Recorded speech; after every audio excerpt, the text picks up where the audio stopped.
A retirement home for stressed out Gen Z has been launched so young people can do nothing and sleep until they wake up naturally. The 25-year-old owner said he has seen too many young people burnt out before they even reach 30, so he has set up the £367 a month retreat as an escape. 10 years ago, I was on my own journey of escaping the 9-to-5. I had bought a one-way ticket out of America with just a few $1,000s in my bank account, trying to somehow make it work. I had no concrete plan in mind. I was sort of just winging it and hoping for the best. My journey took me to a very chill and cozy little hostel in beautiful Burnout, Romania, which is, in my opinion, the most underrated city in all of Europe, and still my favorite city to this day. The hostel only cost about $8 per night, and after a brief settling in period, I quickly began to feel like it was just like a retirement house. Like for the first time in my adult life, I could just slow down and breathe. It was the perfect cure to burnout. Now, like a lot of you, I had spent my entire adult life up until that point caught in the endless vicious capitalist cycle of burnout we're all way too familiar with. Applying for hundreds of jobs, writing out all these stupid resumes, answering all these BS job application questions, only to maybe occasionally get one call back for an interview, which was another 3 rounds of ridiculous, pointless questions. And just for the absolute cherry on top of all of it, all this was for a stupid BS $725 per hour minimum wage job. Even getting the most BS low-paying entry-level job felt like trying to win the lottery at that point. The real epiphany came when I realized that even if I got the job, even if I was the lucky one out of hundreds who got a damn minimum wage job, it still wouldn't have been enough to even cover my rent alone, let alone food and other basic living expenses. It was like trying to win a lottery with those odds, but of course the only difference being that even if you win, your reward isn't $1 million, it's not being able to afford your basic living expenses anyways. What a stupid, pointless, rigged game to play. I realized that under this current system, there was no way out, and I longed to just retire early somehow. So I decided to take a risk, do a few clinical trials for around $4,000, and just book a one-way ticket out of the country. That led me to my very first retirement home, this lovely, small but cozy hostel in Romania. Being that it only cost about $8 per night at the time, the couple thousand that I had already saved up was actually quite significant and meaningful. In America, it would have literally been gone within a few months. In fact, I wouldn't have even had time to make the money in the first place, as I'd be trapped in my 9-to-5 wage slave job forever. I wanted to stretch out this early retirement as long as I possibly could, so I basically only ate a few cheap Romanian pastries for breakfast and a cheap pasta with some vegetables and meat for dinner, completely skipping over lunch on most days. Some people might complain that this is unhealthy and not sustainable in the long term, but it's not like wage slaving away these days is going to pay you enough to eat healthy anyways. So my family and friends back home couldn't understand for the life of them why I had made such a choice. I was living off $10 a day, which is abject poverty by most metrics. Yet I had never been happier, healthier, and freer in my entire adult life. What I didn't have in money, I more than made up for by getting my literal life and sanity back. Now, this was of course before Gen Z came of age, so no one really understood me back then, but nobody needed to. I was happy and didn't need anyone else's approval. Eventually, I found a remote job tutoring English online, and because my living expenses were only around $10,000 per day, it was actually quite feasible to sustain my new early retirement lifestyle this way. But while I had found a decent solution individually, I didn't think that this would ever be something that really caught on a mainstream societal wide level until, of course, Gen Z came of age. Gen Z is just straight up more aware of how BS the whole system is and how massive of a scam it all is. It was only a matter of time before you guys figured out how to do something similar. There is a huge problem with just about every solution being presented to young people right now. Get a better job, just go to college and get an education, just work harder, etc. These situations are all fundamentally flawed because at the end of the day, they're a zero-sum game.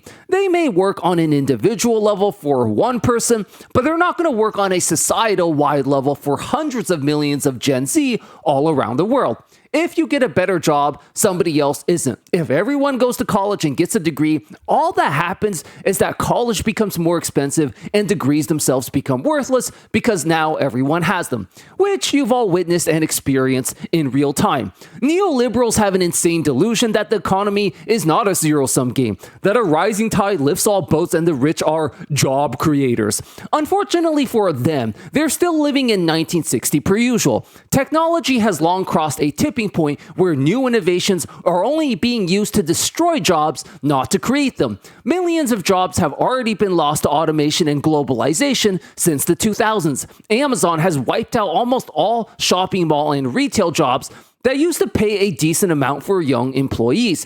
And this situation is only getting exponentially exacerbated with the rise of AI and robotics. Even calling the economy a zero-sum game is being way too generous at this point. It's literally a negative-sum game now.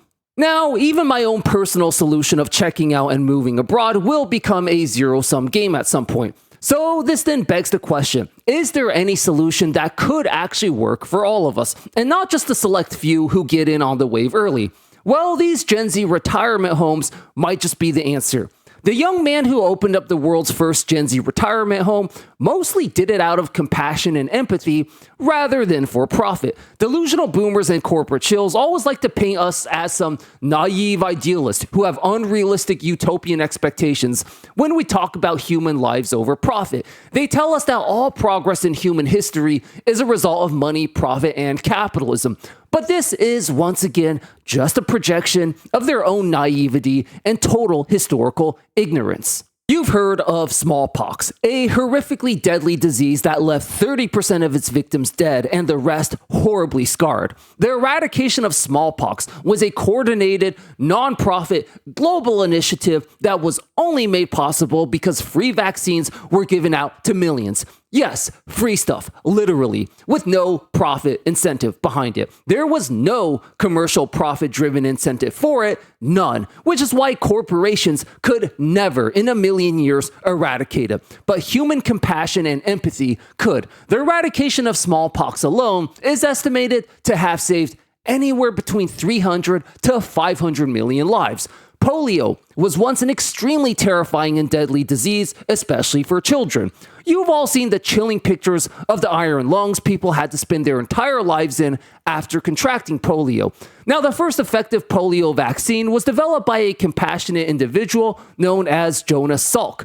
His research was purely funded by public donations, most famously the March of Dimes, founded by your favorite neoliberal villain, Franklin D. Roosevelt. Dr. Salk had enormously lucrative offers to patent the vaccine and make millions in profits, but he explicitly refused to do so because he believed the vaccine should indeed be free for all of humanity. When asked why he never patented it, he famously responded, "Well, the people, I would say there is no patent. Could you patent the sun?" Delusional boomers and corporate chills love to hate on compassion and empathy these days, but the harsh reality check they need is that if it weren't for compassion and empathy, they'd be yapping from an iron lung right now instead of from the comfort of their fifth vacation house. And in order for us to all eventually find a way out of this extractive capitalist death machine, well, it's just going to take one of us, like this guy right here, to start an initiative out of compassion rather than profits. And these Gen Z retirement homes might just actually be the perfect solution here. $367 per month is a very reasonable price, more than enough to cover maintenance, repairs, and minor expenses, but far from the upper limit he could theoretically charge for maximal profit incentives. This house even offers a free plot of land where anyone can just grow food, pass time with the animals, or just meditate and chill. To be honest, I don't see any reason why this couldn't be a trend that takes over and explodes globally everywhere. Most of us have been totally screwed over economically, for sure, and wouldn't have the money to invest in something like this.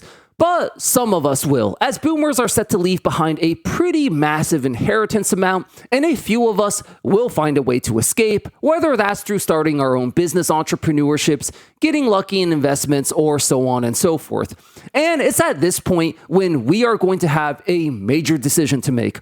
Are we going to be selfish, arrogant, and greedy like our boomer parents?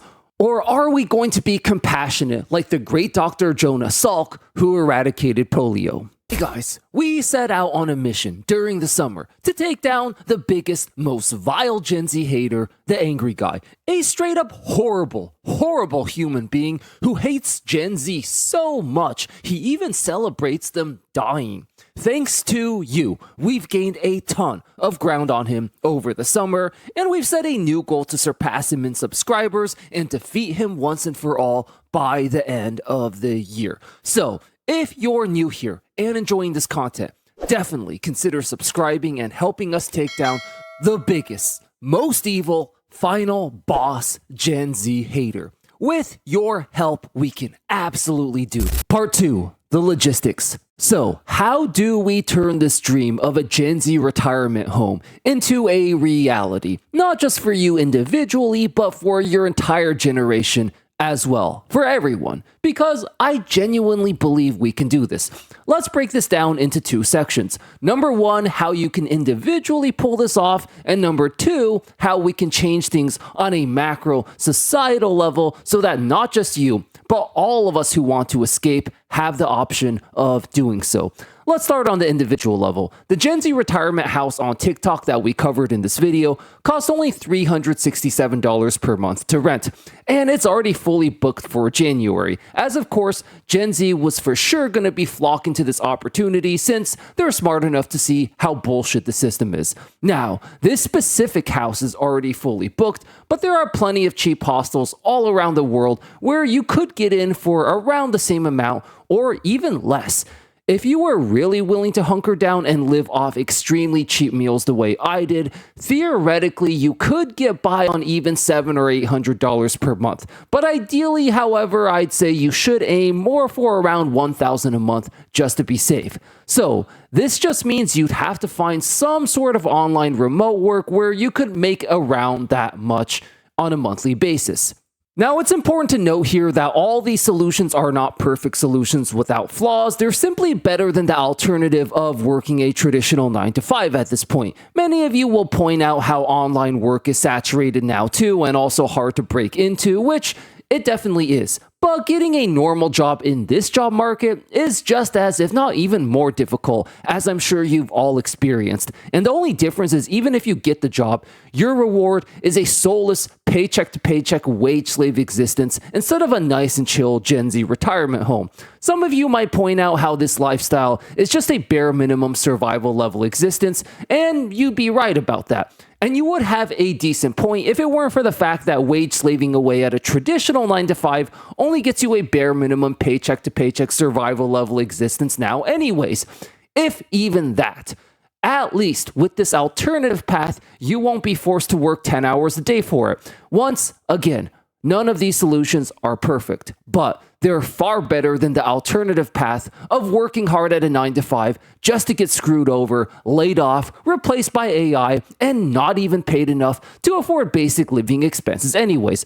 What I will say is that these alternative paths, while not perfect, they do give you back another very, very important resource that's even far more valuable, and that is your time. The biggest reason, in my opinion, wage labor is such a massive scam for young people isn't just the crap low wages they pay you, it's that they rob you of your valuable time on top of that. Young people need to have the time and space to create, innovate, start their own ideas, and invest in themselves. And you're just not going to be able to do that when you have to dedicate 12 hours a day working at your job, making somebody else rich. By taking back control of your own time and retiring early, embracing a minimalist lifestyle, you at least give yourself a shot to pursue your dreams and perhaps one day be successful at it. Whether it's becoming a content creator, entrepreneur, artist, or whatever other dream you may have. Sure, the odds of making it may not be great, but neither are the odds of getting a decent career in this job market anyways. So with these odds, you might as well pursue your dreams at this point.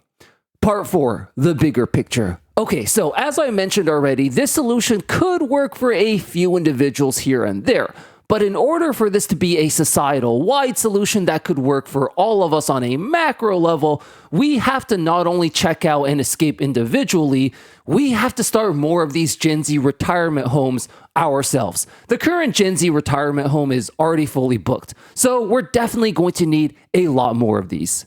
A quick Google search says that starting up a hostel business costs anywhere between $100,000 to $1 million, which sounds about right. So I would encourage any one of us who happens to stumble upon that amount of money to look into starting one of those for your fellow man. I know that most of us aren't going to see that kind of money anytime soon, but a few of us will, whether that's through investments, inheritance, or content creation. So if you are one of the few who runs into this type of wealth, I highly encourage you to start a Gen Z retirement home. I'd certainly consider it very seriously myself if my channel were to ever really blow up. And the beauty of this all is it only takes one. Once one single one of us does it, I have no doubt it's going to inspire a hell of a lot more to follow. Starting a Gen Z retirement home or hostel wouldn't be the absolute most profitable business to get into, but it is still decently profitable, which is important as you need to pay your own bills somehow too. And that's only fair. The shared dorms in hostels offer a lot better spacing and lower staff cleaning costs than most hotels. And the lower price points means that you get a lot more budget travelers, which results in much higher occupation rates, especially during the peak summer months. Now, hostels are also one of the few businesses that survive and even thrive when the economy is bad, as people become more budget conscious and would rather save money by staying in a hostel rather than a hotel. I also think that branding it as a Gen Z retirement home would be absolute brilliant marketing, as it would attract a lot of young travelers looking to escape the system for that very reason alone. I spent the majority of my 20s living in and out of hostels, and it's the main reason I personally was able to survive this economy, and I want to be able to give back to you all in the next generation the best way I possibly can.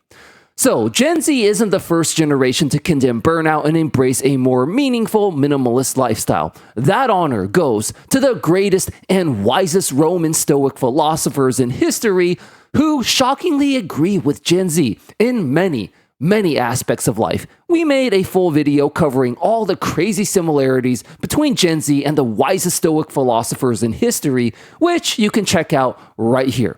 Thanks for watching, guys. Merry Christmas, and I'll see you there.